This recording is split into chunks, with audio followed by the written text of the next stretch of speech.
Sí, Sí, doctor. doctora, sí se ve la Ok, presentación. muy bien, perfecto. Pues miren, entonces, este tema es uno de los temas a los que se van a enfrentar más frecuente en la consulta de urgencias o en la consulta clínica. Entonces, aquí vamos a ver como a vuelo de pájaro, ¿no?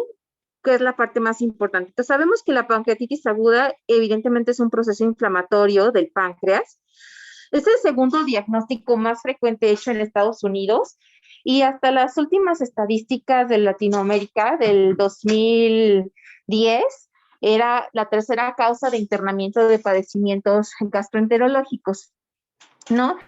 Las causas, o sea, esta es una pregunta a menudo en todos los exámenes, en el ENAM, en los exámenes departamentales, en lo que ustedes quieran, ¿cuáles son las causas principales de pancreatitis? Entonces, las causas principales de pancreatitis es biliar en primer lugar y alcohol en segundo lugar, ¿no? Entonces, normalmente las ponen así y dependiendo de las estadísticas que lean, a veces ponen, ¿no? Como alcohol primero y biliar segundo, pero para contestar un examen y así en la vida, primero ustedes buscan piedras y luego el antecedente de alcohol, ¿ok? La tercera en frecuencia es la metabólica. Entonces, la perla para llevar a casa, ¿cuál es la principal causa de pancreatitis aguda? Biliar. Luego la mortalidad es alta, tiene como dos picos de posibles complicaciones de esta enfermedad. El primer pico ocurre en la primera semana en la que se presenta la enfermedad, ¿ok? Y luego vuelve a tener otro pico a partir de la cuarta a la sexta semana de probabilidad de complicaciones. Entonces, en las primeras 2 semanas, lo que le da la tasa de complicación es la falla multiorgánica. Y a partir de la cuarta a la sexta semana, lo que puede dar el potencial de complicaciones es la infección o las consecuencias derivadas de la necrosis pancreática. ¿Qué es lo que viene en esta diapositiva? Entonces, esta es como otra diapositiva que tendrían que tomar en cuenta. Entonces, ¿cuándo se te va a complicar un paciente de pancreatitis? En la primera semana y luego a largo plazo a la cuarta semana. O sea, si es que la brinca la primera semana sin complicaciones, uno debe estar pendiente y darle seguimiento 4 semanas después. Entonces, la infección o la necrosis pancreática puede ocurrir en un porcentaje del 20-40% y casi hasta un 30% de las pancreatitis no sabemos cuál es su etiología, ¿no? Se les estudia completa y no tenemos una causa definida. Entonces, esta podría ser otra pregunta que a menudo hacen, o yo me he enfrentado con ella en varios exámenes, ¿no? La incidencia de la hepatitis, de la pancreatitis idiopática. Y normalmente 30% es el número con el que se van a enfrentar ustedes. Entonces, como les decía, la etiología biliar es la más frecuente, del 40 al 70%, y la colelitiasis se encuentra asociada hasta el 7% con las pancreatitis, ¿no? La etiología la van a poder, o la fisiopatogenia la van a poder leer, hay bastantes debates al respecto, pero hay como una conclusión clara que esto es por el reflujo de la bilis hacia el conducto biliar, obstruye el ámpula y este aumento de las enzimas digestivas son lo que generan que el páncreas se inflame, ¿no? Aquí asociado obviamente a las patologías biliares, como ya habrán visto, ¿no? Los factores de riesgo para desarrollar litos en la vía biliar, pues es ser mujer, ser cuarentón, tener obesidad y van a encontrar también algunas diferencias en donde estamos así totalmente desgreñados los quirúrgicos y los clínicos, ¿no? De que cuál es el tamaño del hito que se atora más fácilmente en la vía biliar y puede asociarse a riesgo de pancreatitis. Entonces, la respuesta ahí pueden encontrarse ustedes valores oscilando entre 2 milímetros y 5 milímetros. O sea, las piedras pequeñas son las que se atoran. Y también van a enfrentarse a una discusión ahí bizantina entre los gastros clínicos y los gastros quirúrgicos, si es que el lodo biliar se asocia a cuadros de pancreatitis y la mayor parte de las sociedades de gastroenterología clínica dicen que el lodo no se asocia a cuadros de pancreatitis ni de colestasis y hay un grupo quirúrgico que dice que pudiera asociarse y recomiendan colecistectomía. Pero los consensos de la AGA dicen que las vesículas con lodo biliar tienen bajo riesgo de pancreatitis, mientras que las vesículas con microlitiasis entre 2 y 5 milímetros son las que se asocian a mayor riesgo de pancreatitis. Entonces, y en esto viene este siguiente punto de las microlitiasis, que pueden generar a menudo, ¿no?, elevaciones transitorias de las enzimas hepáticas y cuadros idiopáticos de pancreatitis, porque es bastante difícil cachar a estos microlitos. Normalmente el diagnóstico o el estudio diagnóstico para encontrar esta microlitiasis, a estos litos menores, ¿no?, o mayores de 1 milímetro, estos entre 2 y 5 milímetros, es la colangioresonancia, y tiene que ser con un resonador, pues, con una antena y un resonador reciente, porque los viejitos casi no los pueden ver por el tipo de software que tienen y porque hacen cortes muy gruesos aún. Entonces, el alcohol se asocia al 25 al 35% de las etiologías de pancreatitis. Siempre como factor de riesgo es que el paciente tenga antecedente de alcoholismo, ¿no? Más de 10 años de alcoholismo. Y esta es una parte importante de cómo se la preguntamos a los pacientes, porque normalmente cuando nos entrenan para las historias clínicas, preguntamos, ¿bebe alcohol? Y el paciente te dice, sí, ocasional, y ya, no indagamos más, ¿no? Entonces tenemos habitualmente que preguntarle qué tipo de alcohol bebe y qué cantidad de alcohol bebe. Hacer a bote pronto el cálculo de cuántos gramos de alcohol está ingiriendo es bastante difícil. Ya existen aplicaciones que hacen eso por ti, pero sí tienes que tener tú un estimado de cuántas bebidas destiladas toma por sesión, cuántos días por semana, porque cuando te contestan que solo beben social, tienes que preguntarles qué tan sociales son, porque hay gente que lo dice así y está bebiendo 3 o 4 o 5 veces por semana. O también está estos bebedores ocasionales o estos beach drinkers que beben muchísimo cada 15 días, pero el daño tóxico químico es el mismo para el páncreas y para el hígado, como si fueran bebedores de diario, ¿no? Entonces aquí igual, se van a encontrar con diferentes estadísticas y en general el consenso es que solo el 10% de los pacientes con alcoholismo crónico presentan alguna vez en su vida daño agudo de pancreatitis, ¿no? Y de esto también no hay asociaciones con qué cantidad de alcohol con precisión es la que pone en riesgo al paciente de tener pancreatitis. Entonces, hay algunos estudios que se hicieron y el único alcohol estudiado fue la cerveza. Entonces, asociaban que más de 15 cervezas a la semana podría asociarse a riesgo de pancreatitis, pero no hicieron los estudios para otro tipo de alcoholes. Y luego hubo otro estudio, un metaanálisis que hicieron y asoció que a una ingesta semanal de 100 gramos de alcohol es más o menos lo que se asocia a daño tóxico pancreático, que es un poco mayor a la cantidad que se asocia a daño tóxico hepático, que ahí sería el equivalente a más de 3 tragos en hombres y más de 2 tragos en mujeres de destilados. Entonces también se discute de por qué no todos los pacientes alcohólicos hacen pancreatitis alcohólica y se cree que hay aún factores genéticos que no tenemos localizados que sensibilizan y activan el daño tóxico por alcohol, ¿no? Entonces el daño principal ocurre sobre las células acinarias pancreáticas y también se ha visto que este doble golpe entre el tabaquismo pareciera ser el factor de riesgo asociado que da como este golpe de gracia a este grupo de pacientes que hacen daño tóxico por alcohol a nivel del páncreas. Entonces, desde que se están ustedes enfrentando al paciente, los tienen que ir ustedes así estratificando, ¿no? O sea, ¿cuál es la causa del dolor abdominal en este paciente? Y principalmente preguntamos antecedentes de tabaquismo y de alcohol, son importantes.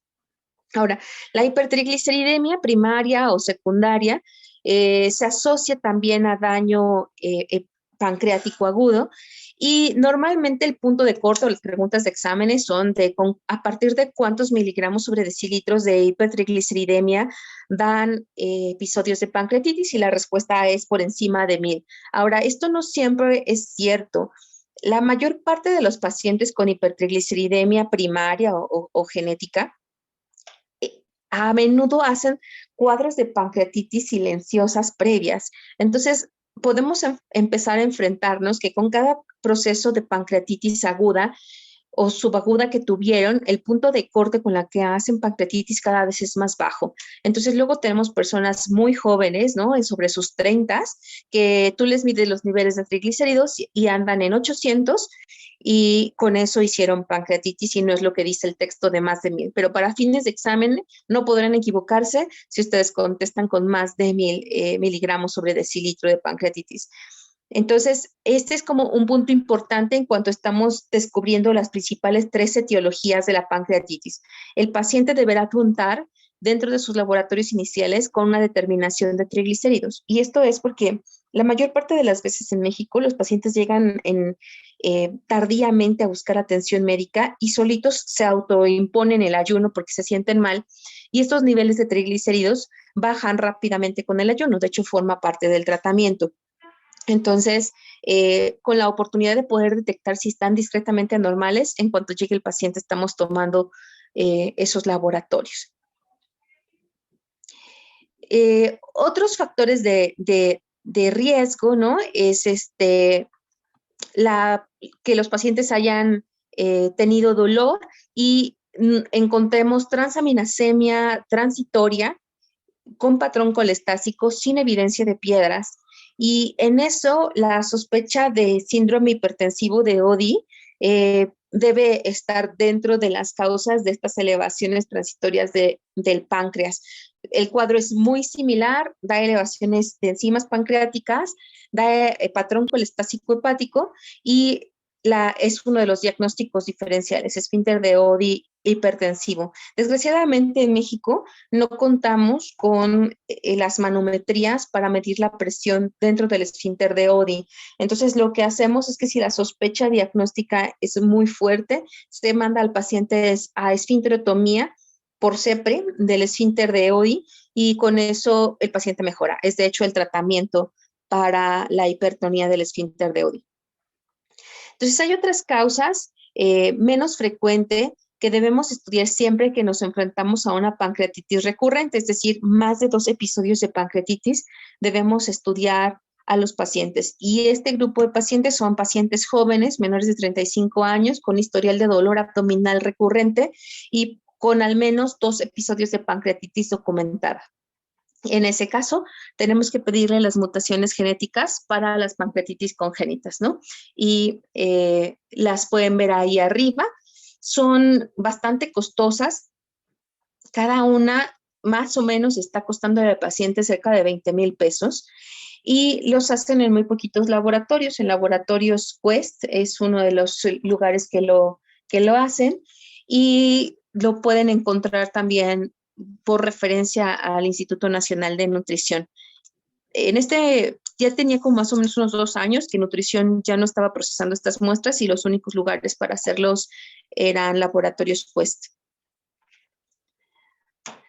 De medicamentos, eso es otra de las causas que debemos descartar en todas las pancreatitis que no son obvias, en donde ya descartamos las principales causas, ¿no?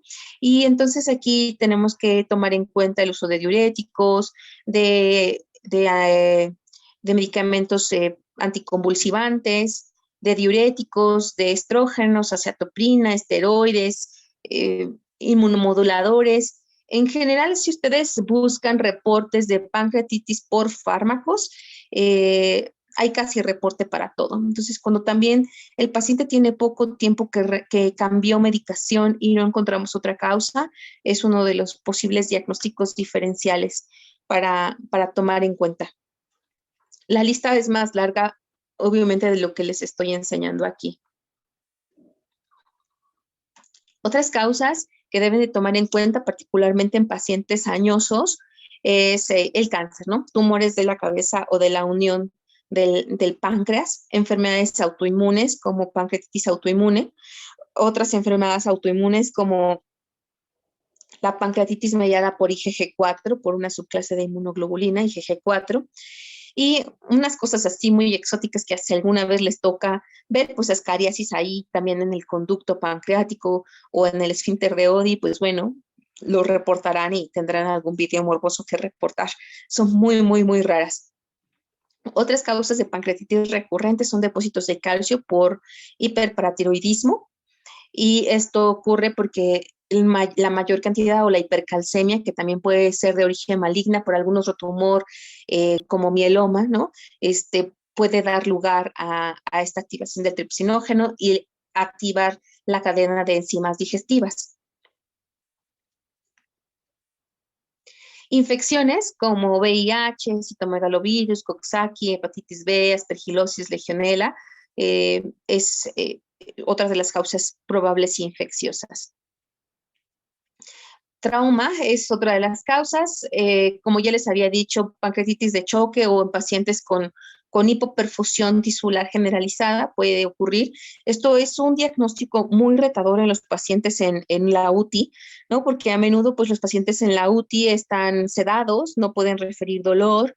Los estados críticos o los estados de hipoperfusión causan hiperamilasemia e hiperlipacemia. Entonces, y este estado de hipoperfusión hace que sea muy difícil hacer el diagnóstico de una pancreatitis asociada en un paciente en estado crítico.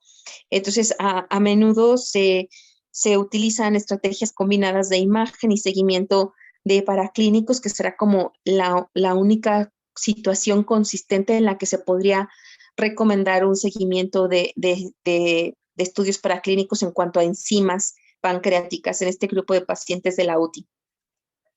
Y finalmente, pues bueno, alteraciones anatómicas como páncreas divisum o algunos quistes biliares o disfunción del esfínter de Oddi, como les había dicho, este esfínter hipertensivo.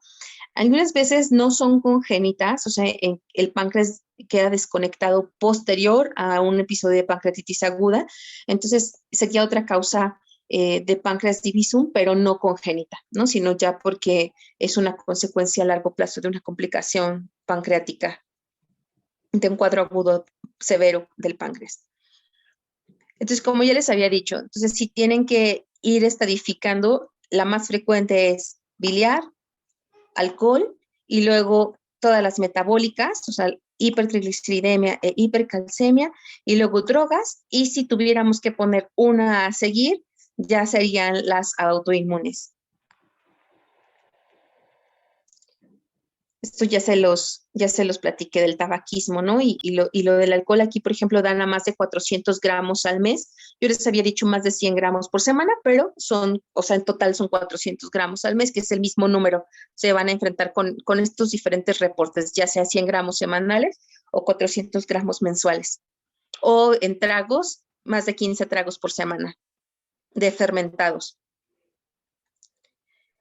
Entonces, como ya saben, o sea, la fisiopatología puede ser hacia diferentes causas, pero todo termina en daño isquémico, y al haber daño isquémico se ocurre esta cascada de activación de enzimas digestivas con inflamación intersticial y edema, y la activación de estas cadenas de proteasas que causan necrosis grasa del páncreas, ¿no? Y por lo tanto hemorragia. Entonces, todo esto, todas las vías metabólicas de daño se terminan en este punto, ¿no? En la activación de factores de inflamación y en la hipoperfusión, la activación de estas enzimas digestivas, principalmente proteasas, y generan el daño isquémico o la necrosis grasa del tejido pancreático. Esta diapositiva es súper compleja, pero lo único que deben recordar es que algo que se van a enfrentar a esta pregunta de cuál es la principal vía de daño pancreático por alcohol, y entonces ustedes ahí tienen que contestar, ¿no? Que es un daño en el acino, directamente daño tóxico por alcohol, que activa factores de inflamación, ¿no? O sea, eso es como lo que tienen ustedes que recordar. Claro que si ustedes ya se ponen a leer la fisiopatogenia así con muchísima calma, van a poder ya leer como todas estas cadenas de activación, pero para fines prácticos tienen que saber que todas las vías de daño pancreático terminan en lo mismo, ¿no? Y es por eso que el tratamiento siempre va dirigido a mejorar la perfusión vascular del paciente. Entonces, ¿cuál es el cuadro clínico de una pancreatitis aguda? Dolor abdominal, que ya sabemos que principalmente es en epigastrio, transfictivo y podría ser irradiado en barra o no. Ahora, hay un grupo de pacientes que tienen dolores atípicos y cuyos diagnósticos diferenciales, como todo dolor abdominal epigástrico de manera inicial, debe incluir que no sea una colecistitis aguda, debe incluir que no sea un infarto agudo al miocardio, que no sea una gastropatía erosiva y todo el abordaje que habitualmente hacemos en los dolores abdominales.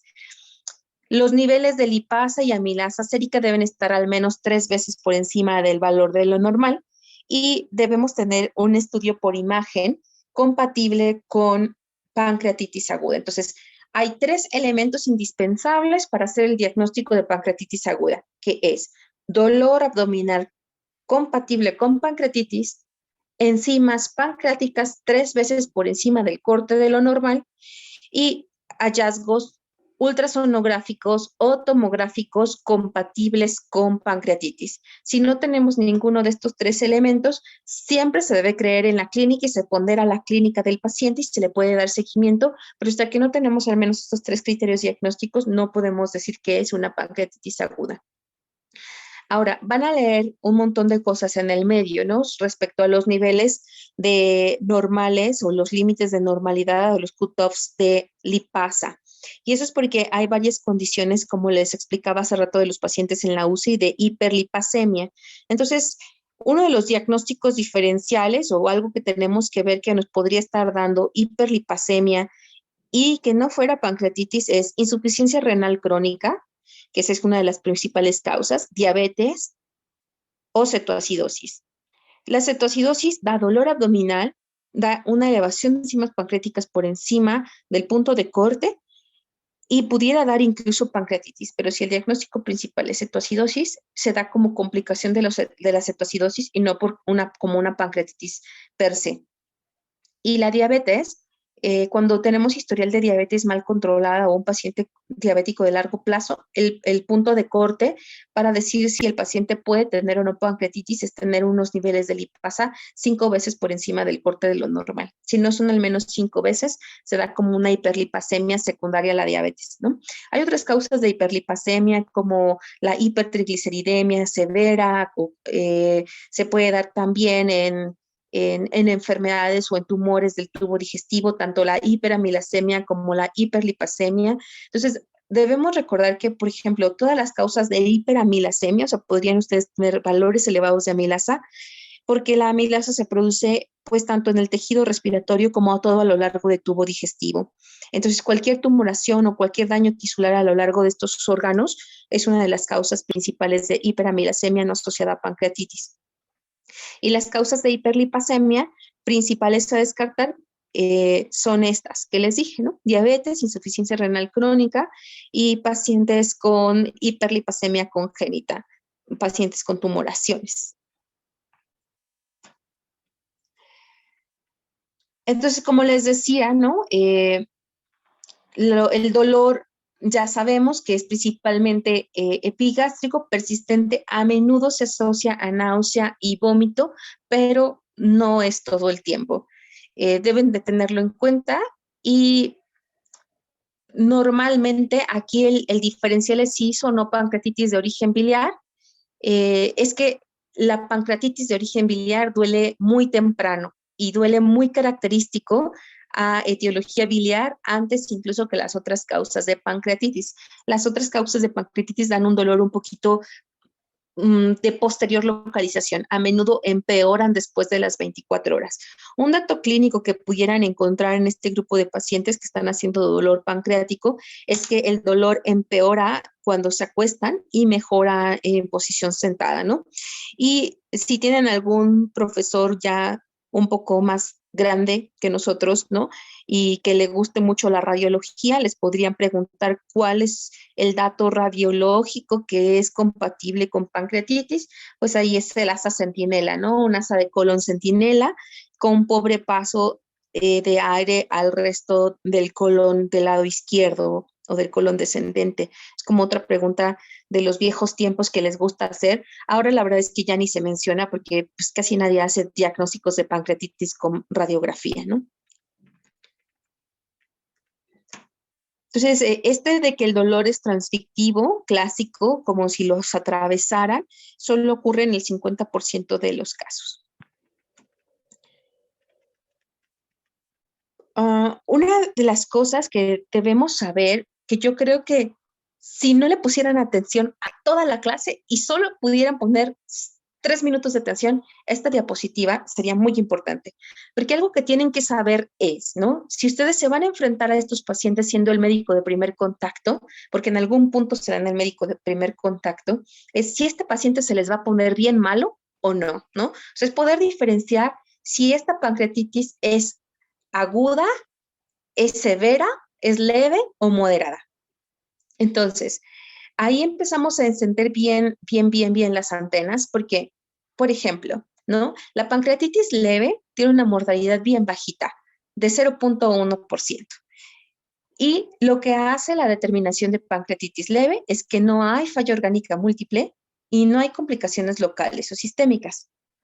La pancreatitis moderadamente severa tiene una mortalidad también bajita del 2.1% y esta sí tiene una falla orgánica múltiple que se resuelve en las primeras 48 horas y tiene alguna complicación local o sistémica. Y los que nos preocupan, para que ustedes puedan diferenciarlos, reconocerlos y apoyarse a través del servicio de medicina crítica o mandar de referencia a ese paciente u hospitalizarlo, son reconocer los pacientes que tienen una pancreatitis severa.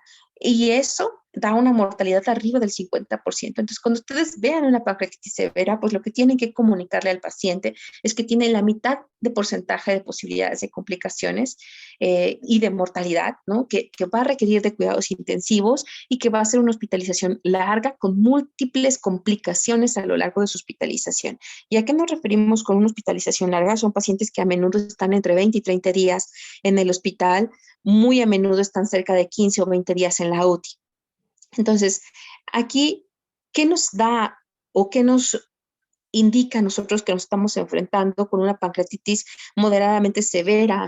Pues bueno, la falla orgánica. Hay una clasificación que deben buscar que se llama clasificación de Marshall, que nos dice cuáles son los criterios para definir una falla orgánica múltiple, que en general, pues bueno, es una PAFI aumentada, es polipnea, es fiebre, leucocitosis, elevación de creatinina, anuria.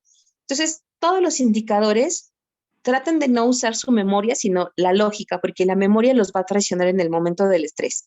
Entonces, si el paciente está polipneico, está hipotenso, aquí la clasificación de Marshall habla de la hipotensión sistólica, ¿no? Entonces, está chocado, está hipotenso, está taquicárdico, está polipneico, tiene una PAFI aumentada, está febril, tiene leucocitosis, pues todos esos son datos de respuesta inflamatoria sistémica, ¿no? Y si aparte ese paciente está anúrico o tiene derrame pleural, pues todo eso se está explicando o está diciéndonos que ese paciente tiene respuesta inflamatoria y tiene al menos una falla orgánica múltiple y está severo, ¿no? O sea, si sospechamos dolor abdominal y datos de respuesta inflamatoria, automáticamente lo clasificamos ya sea de moderadamente severa a severa.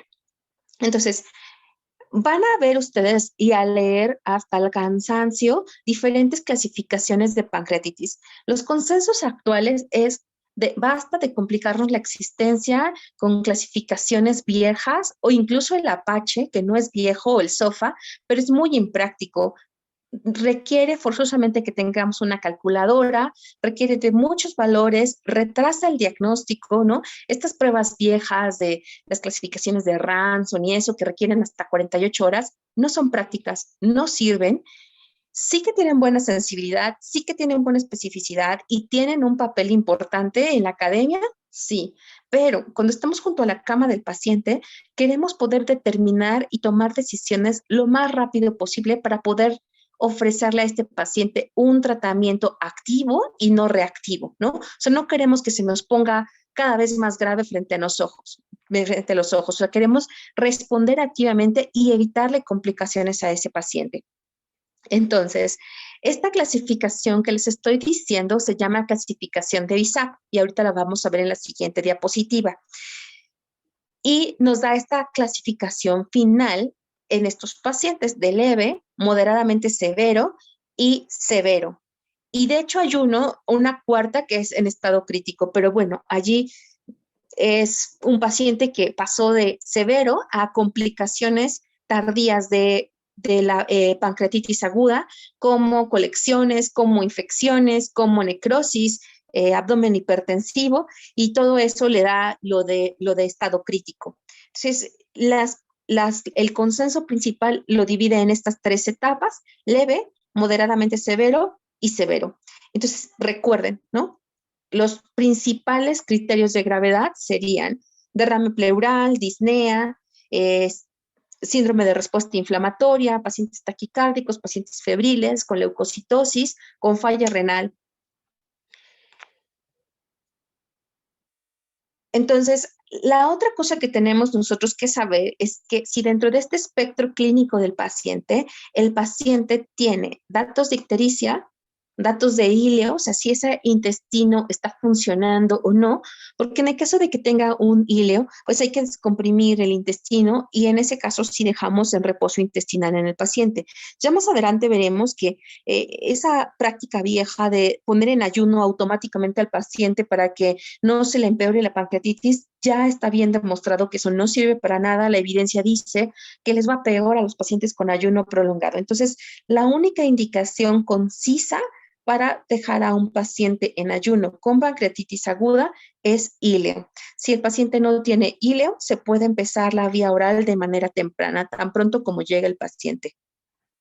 La otra contraindicación absoluta para iniciar la vía oral sería el antecedente de gastroparesia o la evidencia de gastroparesia en el paciente o alto riesgo de broncoaspiración si el paciente tiene alguna enfermedad degenerativa neurológica como Parkinson, por ejemplo.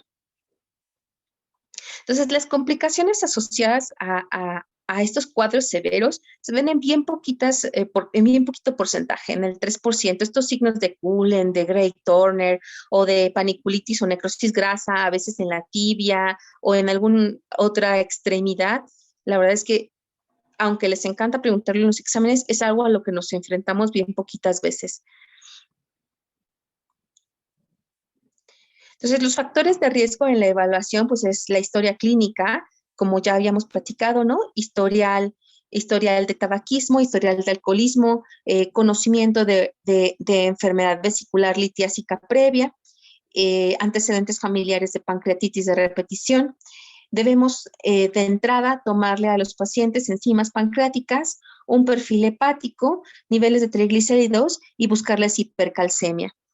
Las guías actuales, que se llama el Consenso de Atlanta para la clasificación de la pancreatitis, ¿no?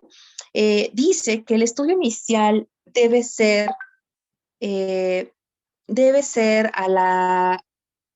el ultrasonido, el diagnóstico, ¿no? El diagnóstico inicial de imagen. Ahora, en México, esa es como una realidad alternativa porque muy a menudo nos enfrentamos a radiólogos muy poco comprometidos con el diagnóstico de pancreatitis por ultrasonido. De hecho, la mayor parte de las veces nos dicen que no ven nada, que se les interponen las asas intestinales y la mayor parte de las veces los ultrasonidos en México son de muy mala calidad y no son suficientes para hacer ese diagnóstico por imagen. ¿Y por qué estos consensos de Atlanta dicen que el diagnóstico inicial debe hacerse con un ultrasonido abdominal? Porque uno, ¿no? El ultrasonido de vías biliares y hepático o abdominal alto es el estudio de escrutinio y diagnóstico por elección para descartar una coledocolitiasis o una litiasis vesicular, más allá que la tomografía. Y en segundo lugar, porque es algo que se hace al pie de la cama del paciente, el paciente no tiene que ir a la unidad de rayos X, la unidad de rayos X tendría que venir al departamento de urgencias para evaluar al paciente. Y porque la mayor parte de las veces hay un desfase de imagen o de radiografía o de imagen tomográfica entre la presentación clínica del paciente y las imágenes tomográficas. Entonces sabemos que la mayor cantidad de daño se va a expresar tomográficamente a partir de las 72 horas más o menos. Hay algunos consensos que dicen que a partir de las 48 horas, tan temprano como las 48 horas, pero la mayoría se va hacia 3 y 4 días como el tiempo perfecto para hacer una tomografía y poder valorar el daño pancreático. Cuando tenemos antecedentes familiares de pancreatitis o un paciente joven, allí sí tendríamos que hacer los marcadores o los marcadores genéticos para pancreatitis de origen autoinmune y para pancreatitis congénitas y problemas. Ahí también se recomienda una resonancia magnética con estimulación de secretina, que en México también batallamos muchísimo, solamente se hacen en los centros nacionales, y un ultrasonido endoscópico que igual tiene que ser forzosamente en el Distrito Federal, porque acá en Querétaro no contamos con ningún ultrasonografista endoscópico.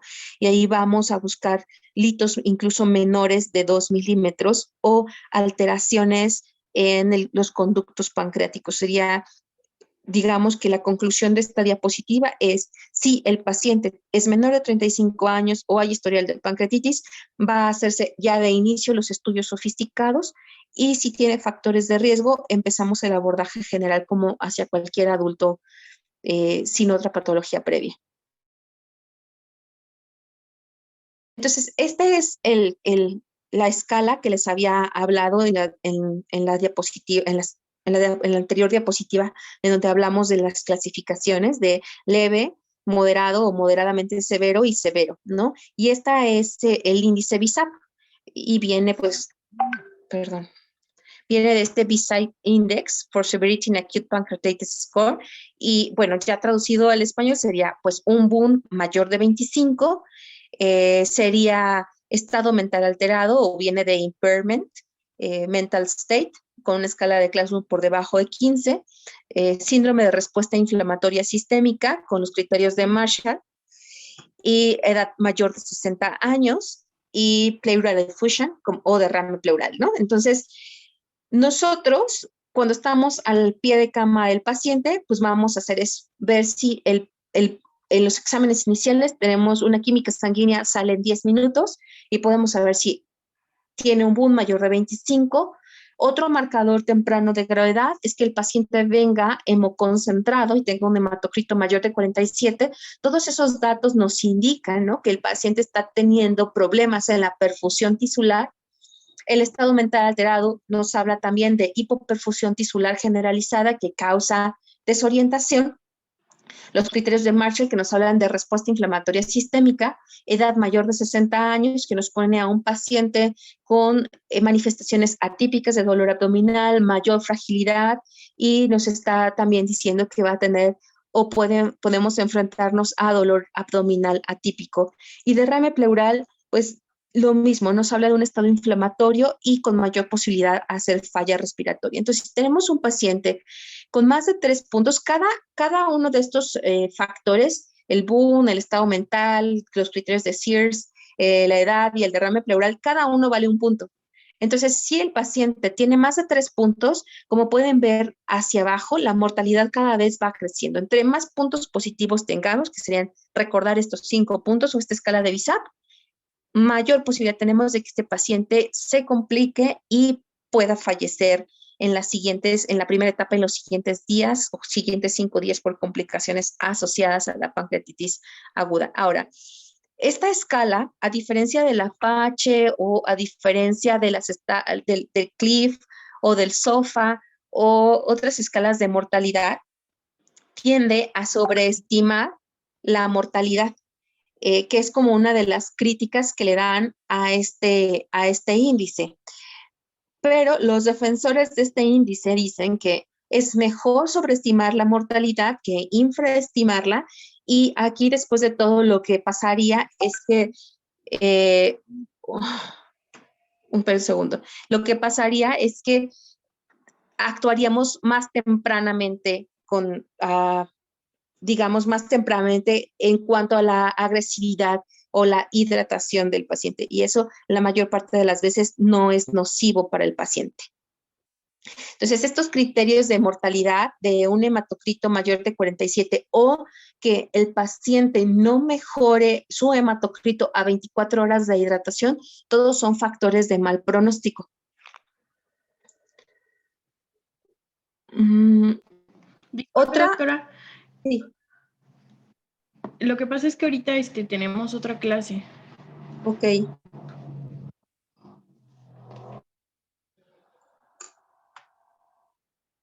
Bueno, entonces, mire, si quiere, nos reagendamos para terminar de ver la clase. Si quieres, mándame un correo electrónico a mi celular y a donde yo pueda mandarles esta clase y mandarles un artículo muy sencillo para que lo puedan revisar. Y lo que podemos hacer es como abreviar y resolver las dudas, ¿no? Que vayan ocurriendo. La verdad es que la mayor parte de la clase, o lo que a mí me interesa que ustedes sepan, ya lo vimos, que es la evaluación y la clasificación de la enfermedad, ¿no? Y ya el resto es muy breve porque es el tratamiento de primera línea, que sería la hiperhidratación del paciente. Sí, doctora, yo se lo envío. Muchas gracias. Bueno, entonces, pues si les interesa podemos terminar la clase en otro momento y si no podemos ponernos a resolver las dudas que vayan surgiendo directamente conmigo. Ok, doctora. Gracias. Ok, doctora, gracias. Nos vemos, bye.